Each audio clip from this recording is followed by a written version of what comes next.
welcome back to our biology classes. Yes, this is Divya Kanimilli and I am going to teach you biology classes.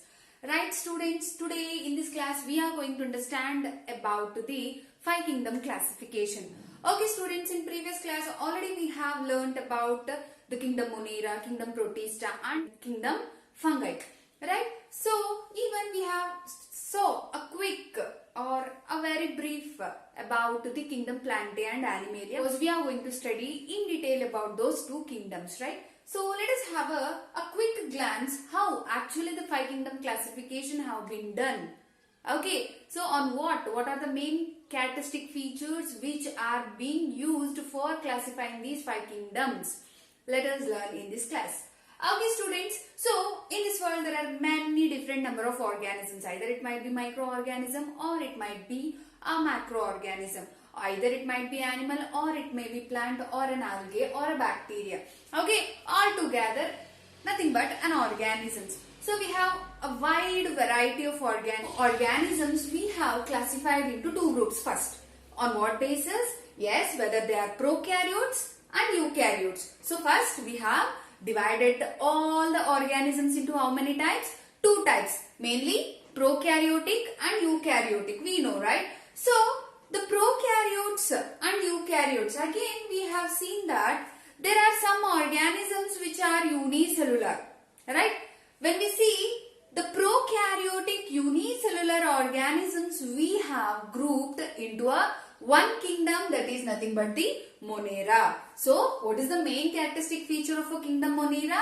They are prokaryotic and unicellular organisms. So, students, there are no multicellular organisms in prokaryotes. That means there are no prokaryotic multicellular organisms, but there are filamentous organisms. Filamentous means, see, if it is one cell and upon that one cell the another cell will be formed. That means the organisms will be grouped and they will be form a filamentous structure, a pipe-like structure. Okay, so such type of organisms are present in kingdom Monera, but there is no multicellular organisms here. Okay, so the prokaryotic unicellular organisms will be grouped as a 1 kingdom, namely Monera. Okay, so now all prokaryotes have been pushed into Monera, right? So now what we are left with? Yes, we are left with all eukaryotic organisms, right? So the eukaryotic organisms, again we have here the eukaryotes may be unicellular or multicellular, right? So the unicellular eukaryotes have been classified into kingdom Protista. Understanding? So the eukaryotic and unicellular, all eukaryotic unicellular organisms we have classified into 1 kingdom, that is Protista. So we have separated prokaryotes and we have separated eukaryotic unicellular, and we are left with what?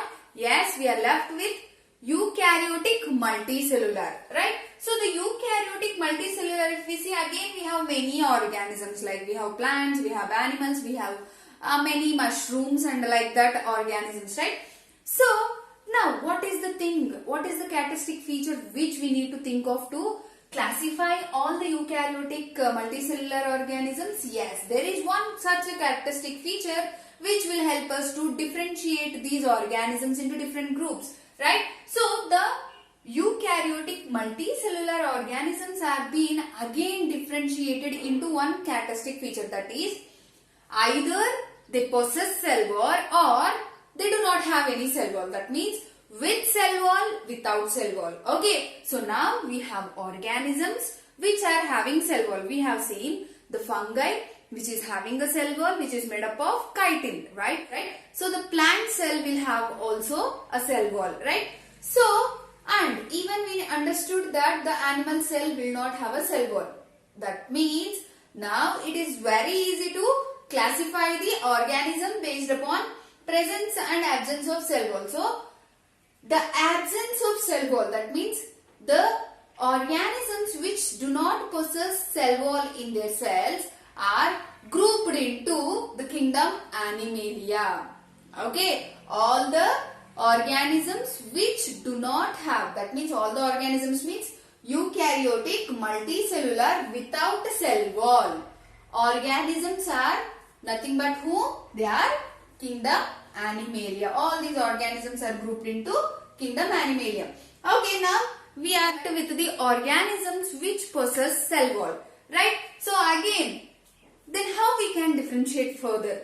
Right? So when we look after there, then we have one more, a very interesting characteristic feature, that is whether they are photosynthetic or not. Okay, so if the organisms are not able to perform photosynthesis, that means if they are heterotrophic in nutrition, then this group of organisms we have classified into kingdom fungi, mycota. Okay, and the other one, that means the organisms which are able to involve in the photosynthesis, that means they are able to perform photosynthesis, that means they are purely autotrophic organisms. Those autotrophic organisms we have classified into kingdom Plantae. Right, so now all organisms have been grouped into 5 kingdoms, right? That means this is how the 5 kingdom classification was done, which was given by R.H. Whittaker, Robert Whittaker. Okay, so this is the best method of 5 kingdom classification. So when you want to remember this 5 kingdom classification, go through this flowchart and revise the points very easily, and you can recall the points and remember the points very easily. Okay, this is about all today's class. Yes students, let us meet in the next class. Yes, please do share, like and comment to my channel, and don't forget to subscribe to the channel. Yes, thank you for today.